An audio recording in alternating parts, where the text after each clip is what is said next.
হয়েছে? বাইরে তো দেখলাম ঘাসগুলো এখন আছে। বেশ, কালকে ছেড়ে দেবো, আজকে কাজ ছেড়ে দিয়েছে। বেশ, তাহলে কালকে বাড়ির পেছনে ঘাসগুলো ছেড়ে দিও। হ্যাঁ নিশ্চয়ই, তোমার গাড়ির চুলগুলো ছেড়ে দেবো। মানে?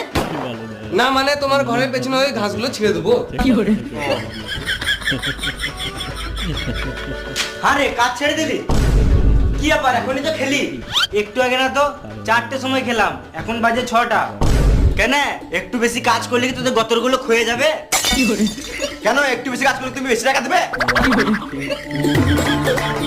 জি দাদা, একটু টাকা দিলে ভালো হতো। এই তো 2 দিন আগে টাকা দিলাম। 2 দিন আগে টাকা দিলো আর আমাদেরকে এখনো দাও নাই। এটা উচিত নয়, ঠিক টাইমে টাকা দিয়ে দেওয়াটা উচিত। এরা লেবার যতই হোক, মানুষ তো বটে। এই টাকা দিয়ে তো ছেলের জন্য চকলেট আর বইয়ের জন্য চকলেট ফ্লেভার নিয়ে দিলেই শেষ। তুমি কিছু টাকা দিলে এবার দেবো।